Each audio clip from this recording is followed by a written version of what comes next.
नमस्कार, आवाज दी वॉइस में आपका स्वागत है। मैं हूं रत्ना शुक्ला आनंद। अफगानिस्तान में महिलाओं के अधिकारों को लेकर दुनिया भर में चिंता जताई जा रही है। ऐसे में भारत में भारतीय मुस्लिम महिला आंदोलन की संस्थापक जकिया सोमन ने भी एक प्रेस विज्ञप्ति जारी करके ये अपील की है कि वहां के जो महिलाएं हैं, अफगानिस्तान में महिलाएं हैं, उनके अधिकारों की रक्षा हो। आज हमारे साथ मौजूद हैं जकिया सोमन और उनसे इसी विषय पर हम चर्चा करते हैं। जकिया जी, स्वागत है आपका आवाज दी वॉइस में। जकिया जी, आपकी अपील क्या है? सबसे पहले हम ये जानना चाहेंगे। देखिए, सबसे अगर कम शब्दों में कहूँ तो ये कहना चाहूँगी कि हम इस क्राइसिस की घड़ी में अफ़गानिस्तान के लोगों के साथ खड़े हैं और विशेष रूप से अफ़गानिस्तान की जो हमारी बहनें हैं, उनके साथ हम खड़े हैं। अगर कम शब्दों में कहूँ तो ये है। हमें ये बात को ध्यान में रखना है कि पिछले करीब 2 दशकों से भी ज़्यादा से अफ़गानिस्तान के ऊपर इस तरह की कयामत आई हुई है। और उससे भी पहले 79 में एक तरह से पूरा घमासान मचा था जब सोवियत रशिया के आर्मी ने वहाँ एंटर किया था। तो तब से लेके फिर उसके बाद राजशाही हटाई गई, उसके बाद कम्युनिस्ट रूल आया, उसके बाद मुजाहिदीन आए, उसके बाद तालिबान आए, फिर ग्लोबल वॉर ऑन टेरर शुरू हुआ तो अलकायदा भी वहाँ जाके छिपा। तो तब से लेके आज तक अफगानिस्तान के लोगों ने बहुत ज़्यादा मुश्किलें झेली हैं। बहुत ज़्यादा लोगों ने अपनी जानें गंवाई हैं, बहुत नुकसान हुआ है, देश का नुकसान हुआ है, देश के लोगों का नुकसान हुआ है। तो हम उनके साथ आज जब तालिबान वहाँ आ रहा है, तो ऐसे में हम अफगानिस्तान के लोगों के साथ और ख़ास करके वहाँ की बहनों के साथ हम एक सॉलिडारिटी का मैसेज देना चाह रहे थे। जी, लेकिन जिस तरह से तालिबान कह रहे हैं कि महिलाएं जो हैं वो पढ़ सकती हैं, वो काम कर सकती हैं, वो जो व्यवसाय है में हैं जो लगी हुई हैं वो कर सकती हैं, या टीवी पर वो जो एंकर कर सकती हैं। तो इन सब बातों पर यकीन कैसे किया जाए? क्योंकि बीच-बीच में कुछ घटनाक्रम ऐसे हो जाते हैं कि जो स्थिति पलट जाती है। बिल्कुल सही है कि तालिबान जो कह रहे हैं और उनकी कथनी और करनी में बहुत फ़र्क है। क्योंकि 96 से लेके 2001 में जब तालिबान सत्ता में थे, तब हमने देखा है कि किस तरह की घटनाएँ हुई। हम जानते हैं कि बहुत सारे लड़कियों के स्कूलों को जला दिया गया। साथ ही जो विमेन टीचर्स हैं, जो महिला टीचर्स हैं, उनको डरा-धमका के उनको घर से बाहर नहीं निकलने दिया गया। यही नहीं, अगर कोई कपल है जो अपनी मर्जी से साथ जा रहे हैं तो उनके साथ पब्लिक फ्लॉगिंग करना ये भी हुआ। यानी एक तरह से पितृसत्ता वो वहाँ की पब्लिक पॉलिसी बन गई थी और औरतों पे कितनी सारी पाबंदियां, वो घर से बाहर नहीं निकल सकती बिना मेहराम के। यानी कि जब तक उनका कोई मेल रिलेटिव उनके साथ ना हो वो घर के बाहर नहीं निकल सकती है और निकलेंगी तो भी सर से पैर तक लेके बुरखे में, टेंट वाले बुरखे में वो ढकी रहेंगी। तो ये तो सरासर मिसोजिनी, जिसको अंग्रेजी में हम मिसोजिनी कहते हैं, ये मिसोजिनी है, ये पेट्रियार्की है। और जब धर्म के आधार पे अगर गवर्नमेंट चलती है या धर्म के आधार पे पब्लिक पॉलिसी या पब्लिक को गवर्न करने वाले कानून जो धर्म के आधार पे जब तय किए जाते हैं और जो धार्मिक बुद्धि वाले और धार्मिक विवेक वाले कट्टर जो लोग हैं वो जब सत्ता में आते हैं तो हमेशा औरतों के अधिकारों का हनन होता है। और जब तालिबान का राज था 1996 से लेके 2001 तक, तो हमने यही देखा। और हम जानते हैं कि आज की तारीख में भी उनका कितना भरोसा करना वो हमें नहीं पता है, क्योंकि तालिबान में कोई महिला तो है नहीं और तालिबान तो एक पुरुषवादी संस्थान है। और जो उनकी सोच है, पावर में आते ही उन्होंने डिक्लेयर कर दिया कि अफगानिस्तान इस्लामिक एमिरेट बनेगा और उन्होंने ये भी डिक्लेयर कर दिया कि यहाँ शरिया कानून चलेगा, शरिया के तहत काम होगा। तो अब इसमें औरतों के कितने अधिकार होंगे, लड़कियों को स्कूल जाने दिया जाएगा, ये बहुत बड़े बड़े सवाल हैं। जी, जकिया जी, कहीं ये आग भारत तक तो नहीं पहुंच पाएगी? बिल्कुल, बिल्कुल। मतलब देखिए, हम आज एक इंटरकनेक्टेड दुनिया है। अफ़गानिस्तान में जो हो रहा है उसमें उसका उसका प्रतिभाव भारत में होगा, पूरे दक्षिणी एशिया में होगा और पूरे देश में, पूरी दुनिया में होगा। क्योंकि हम आज की तारीख में कहते हैं कि जो पूरी दुनिया है वो एक एक छोटा सा गांव के बराबर है, यानी कि एक जगह कोई घटना बनती है तो उसका प्रतिसाद सब जगह होता है। सो जाहिर सी बात है कि हमारे नेबरहुड में, दक्षिणी एशियाई नेबरहुड में अगर एक और देश, अगर वहां पे अगर थियोक्रेसी बनता है या ना कि धर्म आधारित वहां पे कानून व्यवस्था बनती है, तो जाहिर है उसका प्रतिभाव इंडिया पे भी पड़ता है। और हम चाहते हैं, मैं पर्सनली चाहती हूँ कि ज्यादा से ज्यादा देश डेमोक्रेटिक ढांचे में काम करें, और देश के जो नागरिक हों, चाहे फिर वो महिलाएं हों चाहे पुरुष हों, उनके लिए समान अधिकार हो, समान उनके लिए न्याय हो, समान रूप से उनके लिए सब अवसर हो। तो ये तो हम एक्सपेक्ट नहीं कर सकते कि तालिबान शरिया राज में ये होगा। तो हमारे देश में जो मुस्लिम महिलाओं के अधिकारों की जो बात है उस पर भी असर पड़ेगा। और साथ ही अगर अफगानिस्तान में अगर धर्म आधारित कानून बनेगा, तो हमारे देश में भी कुछ ऐसी ताकतें हैं जो चाहती हैं कि पूरा जो पब्लिक पॉलिसी है, पूरा जो कानून व्यवस्था है, पूरा जो ढांचा है उसमें धर्म को पब्लिक में वो लाना चाहती है। बावजूद इसके कि हमारे संविधान में इस तरह की कोई बात नहीं है। हमारे संविधान में ये कहा गया है कि सब नागरिक बराबर हैं, फिर वो चाहे किसी भी मजहब से हो। और जो हमारे जो नियम कानून बनते हैं वो संविधान के आधार पे बनते हैं, वो मजहब के आधार पे नहीं बनते। महिलाओं, चाहे वो महिला अधिकार की बात हो, चाहे कोई भी पॉलिसी की बात हो, वो हम संविधान के आधार पे बनाते हैं। और हमारे संविधान के जो मूल्य हैं वो जस्टिस है, इक्वालिटी है, डेमोक्रेसी है, फेयरनेस है, इक्वल राइट्स फॉर एवरीबडी है, फ्रीडम फॉर एवरीबडी, जो स्वतंत्र है अलग अलग तरीके के, जो नागरिक स्वतंत्र है उसकी स्वातंत्र है, उसकी बात है हमारे संविधान में। तो हम भी नहीं चाहते हैं कि हमारे देश में जो धर्म के आधार पे हमारे देश में धर्म के आधार पे कानून बने, धर्म के आधार पे बंटवारा हो, ये हम भी नहीं चाहते हैं। तो इसका जरूर एक एक प्रतिसाद जो होगा अफगानिस्तान की घटनाओं का, वो मैं उम्मीद करती हूँ, क्योंकि हमारा देश इतना स्ट्रॉन्ग देश है, हमारी जो डेमोक्रेसी है वो भले 75 साल पुरानी हो, लेकिन जो हमारी परंपराएं हैं, आपसी मेल मेल जोल की जो परंपराएं हैं, चाहे आप किसी भी समाज से आते हो, किसी भी धर्म से आते हो, किसी भी प्रदेश से आते हो, हम हमेशा एक दूसरे के लिए एक सद्भावना का भाव रखते हैं। हम सब भारतीय हैं। तो ये एक है हमारी डेमोक्रेसी की ये स्ट्रेंथ है। तो इसको हिलाना इतना आसान नहीं है, लेकिन फिर भी इस तरह के जो कुछ फोर्सेस हैं, इस तरह की जो कुछ ताकतें हैं, अभी पिछले दिनों उनका मतलब वो अपनी मतलब इस तरह की हरकतें कर रहे हैं।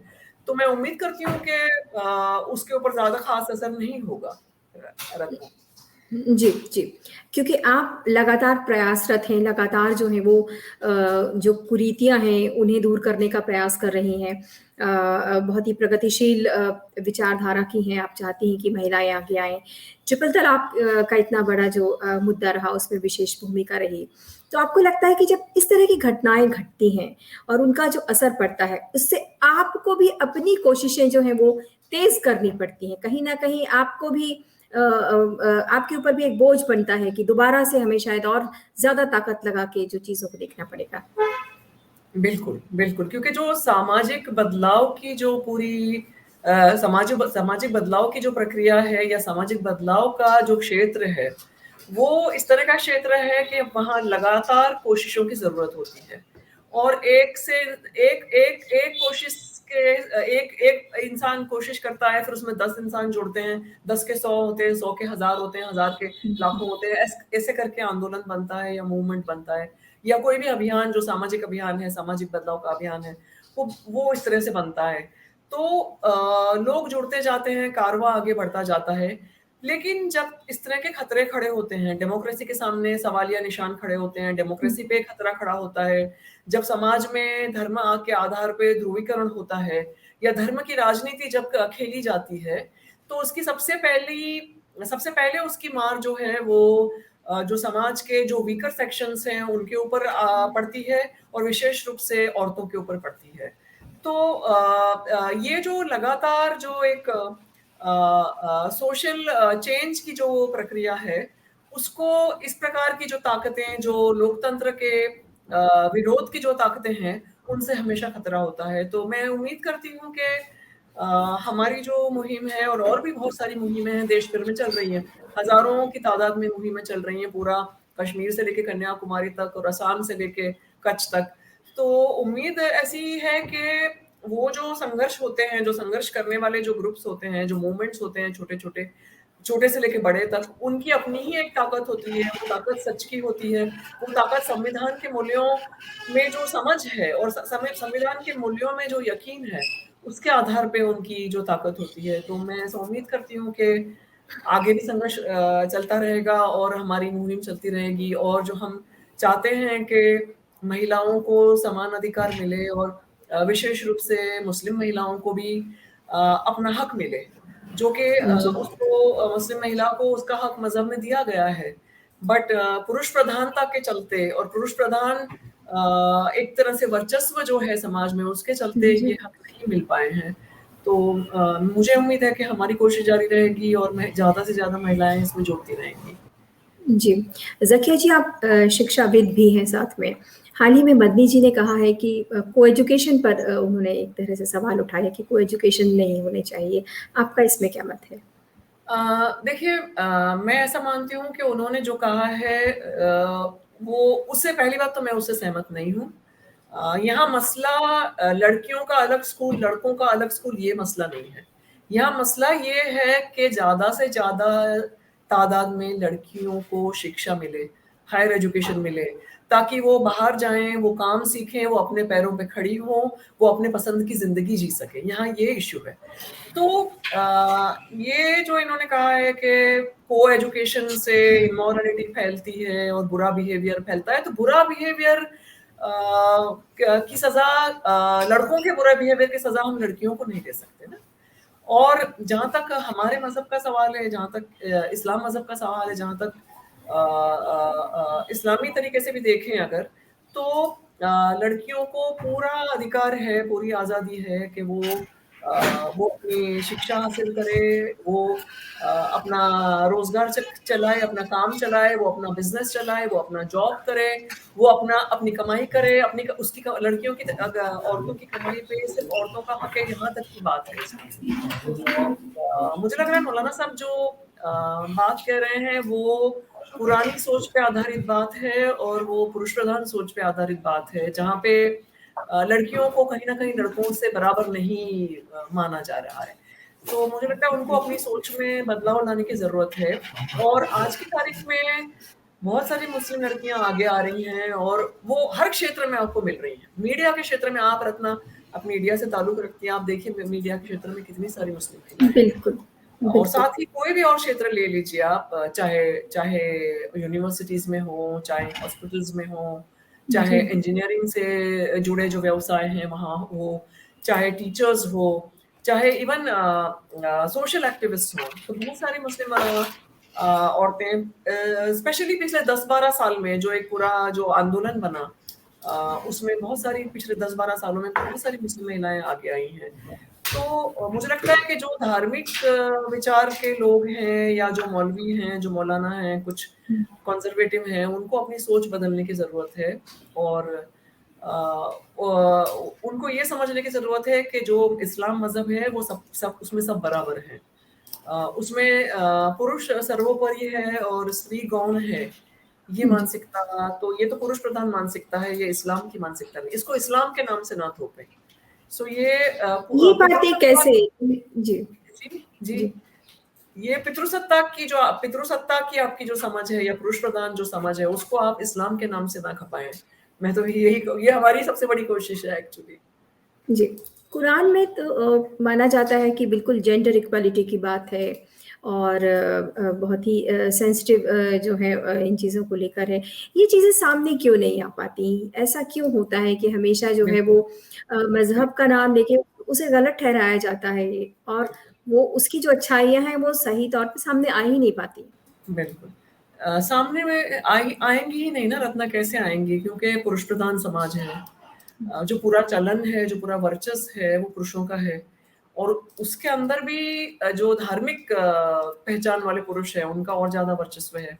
और दूसरी बात ये है कि ज़्यादातर भारतीय मुस्लिम समाज है वो गरीबी का शिकार है, अशिक्षा का शिकार है, पिछड़ा है, इकोनॉमिकली पिछड़ा हुआ है, सोशली पिछड़ा हुआ है। तो ऐसे समाज में और जो कोशिशें करते हैं, जैसे हम लोग कोशिश कर रहे हैं, तो जो कोशिशें करते हैं उनके खिलाफ फरमान ज़्यादा देते हैं लोग। तो लेकिन ये जैसे मैंने कहा पिछले 10-12 सालों में एक बदलाव की शुरुआत हुई है।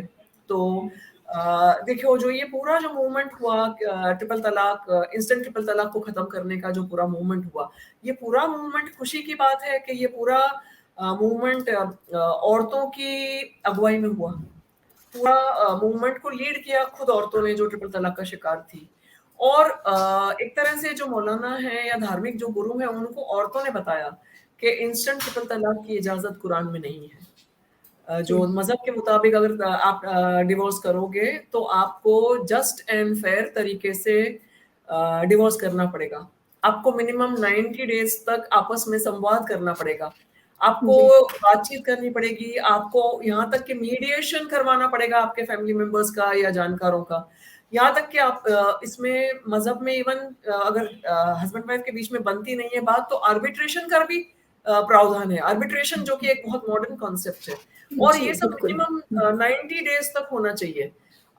फिर चाहे वो 100 डेज तक चले या 6 महीने तक चले। तो ये जो पूरी जानकारी है वो दुनिया के सामने, देश के सामने आज की तारीख में औरतें ही लेकर आई हैं। वरना अपने आप तो पर्सनल लॉ बोर्ड तो मानने तैयार नहीं था।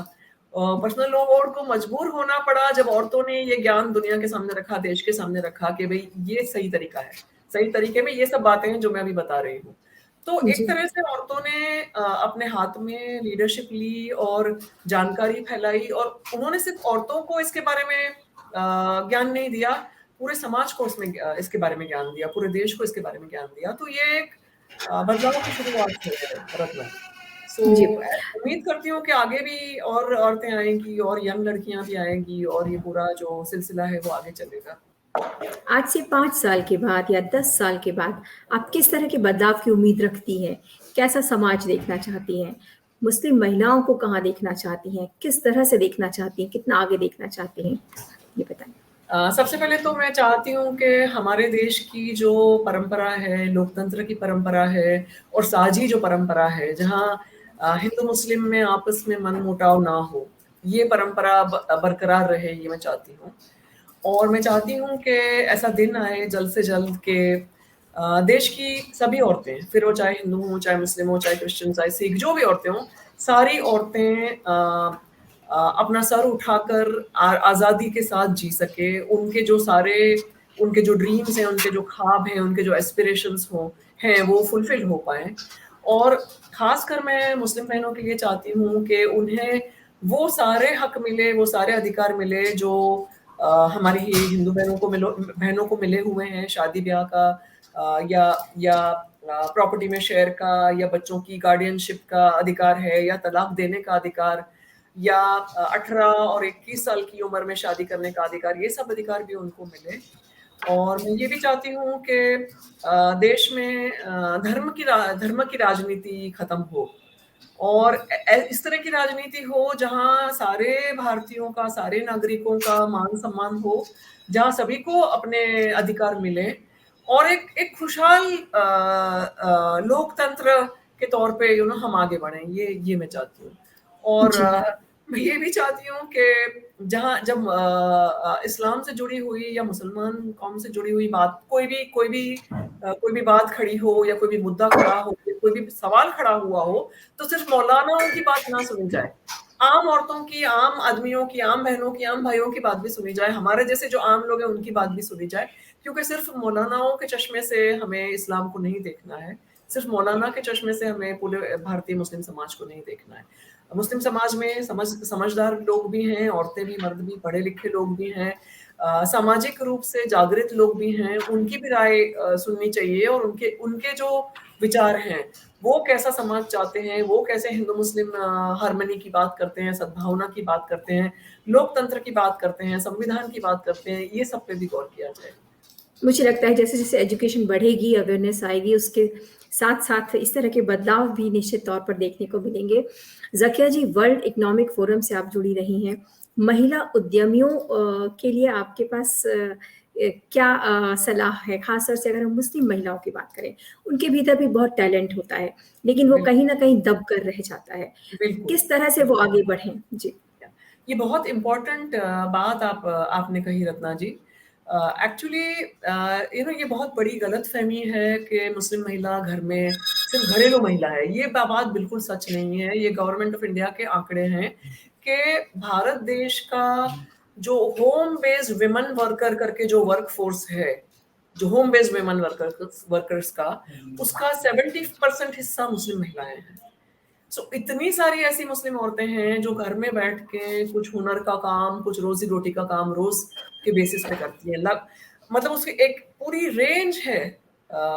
बीड़ी बनाना से लेके, बैंगल्स बनाना से लेके, टाई एंड डाई से लेके छोटे-छोटे आर्टिफैक्ट्स बनाना से लेके बहुत सारे, मतलब हंड्रेड्स ऑफ ऐसे व्यवसाय हैं जो और हंड्रेड्स ऑफ ऐसी प्रोडक्ट्स हैं जो आज की तारीख में मार्केट में मिलती है, जो घर पे बैठ के होम बेस्ड जो विमेन वर्कर्स हैं उनके हुनर से बनाई हुई प्रोडक्ट्स हैं वो सारी।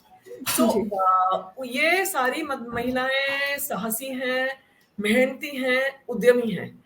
अब हमें चाहिए कि इनको सही काम मिले और इनके काम के लिए इनको सही दाम मिले, और जो इनकी कमाई हो वो अ, अब मैं कमाई का क्या कहूँ, मिनिमम वेज भी उनको नहीं मिलता है। ज़्यादातर लोगों को आज आप देखो अहमदाबाद जैसे शहर में, बॉम्बे जैसे शहर में, दिल्ली जैसे शहर में 80 न वो जब महिला जब सुबह से लेके रात तक काम करती है और वो कुछ बनाती है, तो उसको 80 से 90 या बहुत बहुत ज़्यादा है तो ₹100 ₹110 जैसा एक दिन का उसको मेहनताना मिलता है। तो ये तो मिनिमम वेज का भी शायद 30% भी नहीं है। मिनिमम वेज जी। से भी ये कम है। तो जी। बहुत सारे ऐसे पॉलिसीज़ की ज़रूरत है, बहुत सारे ऐसे प्रयासों की ज़रूरत है गवर्नमेंट ऑफ इंडिया की तरफ से, और जो अलग-अलग स्टेट गवर्नमेंट्स हैं उनकी तरफ से भी, कि इन महिलाओं का जो साहस है, इनका जो उद्यम है, इनकी जो मेहनत है, उसको पहचाना जाए, उसके सही उनको दाम मिले, उनको सही क्रेडिट फैसिलिटीज़ मिले, उनको स्किल ट्रेनिंग मिले। जो इतना बड़ा स्किल इंडिया प्रोग्राम चल रहा है उसमें उन मुस्लिम महिलाओं को शामिल किया जाए। उनको उनको सही किस्म के मार्केटिंग इनपुट्स मिले, और उनको उनको मार्केट से जुड़ाव होने के लिए वो जो लिंकेजेस या वो कड़ियाँ मिले, और उनकी मेहनत के, उनके काम के, उनके प्रोडक्ट से उनको सही दाम मिले। मिडल मैन वरना सारा उनसे एक्सप्लॉइट करते हैं, वो कमाते हैं, इनके हाथ में कुछ नहीं आता है। तो ये तो एक जमीन से लेकर नेशनल पॉलिसी या स्टेट लेवल पॉलिसी तक की बात है, और इसमें बहुत संवेदनशीलता के साथ और बहुत ही एम्पैथी, या बहुत ही हिंदी में क्या शब्द उसके लिए कहेंगे, एम्पैथी को क्या कहेंगे, बहुत ही संवेदना के साथ संवेदना के साथ। जी। बिल्कुल इसको देखना चाहिए। क्योंकि अगर महिला इकोनॉमिकली अपने पैरों पे खड़ी होगी, तो वो ज़रूर वो कोशिश करती है कि उसके बच्चे पढ़ें, और वो अपने अधिकारों के लिए भी बहुत जागरूक होगी। बिल्कुल, बिल्कुल। तो अगर वो कमाएगी तो वो घर में सही सही किस्म का खाना खिलाएगी अपने बच्चों को स्कूल भेजेगी, बिल्कुल। मतलब उसकी जनरेशंस का जो एक तरह से जो वेलफेयर होगा, वो महिला के हाथ में उसकी कमाई आने से होगा। तो ये एक बहुत बड़ा मुद्दा है रत्ना जी, आपने उठाया मुझे, लेकिन ये बहुत बड़ी कोशिश की ज़रूरत है इसके लिए। जी। बहुत-बहुत शुक्रिया ज़किया जी, आपसे बातचीत करके बहुत अच्छा लगा, और निश्चित तौर पर जिस तरह के आप सपने देखती हैं महिला उद्यमियों के लिए, या फिर उनकी जागरूकता के लिए, या उनकी शिक्षा के लिए, समान अधिकारों के लिए, मुझे लगता है कि वो असंभव नहीं है। कम से कम भारत जैसे देश में तो असंभव नहीं है, जहाँ पे महिलाओं को जो है वो बराबरी के अधिकार मिल सकते हैं, और मैं पूरी उम्मीद करती हूँ कि बाहर के देशों में अगर किसी तरह की परेशानियाँ चल रही हैं, तो उसकी आग हमारे तक ना पहुँचे। आपका बहुत-बहुत शुक्रिया ज़किया जी। आपका बहुत-बहुत शुक्रिया रत्ना जी, आपने मेरे साथ ये बातचीत की, मुझे मौका दिया। आपका बहुत-बहुत शुक्रिया। Thank you.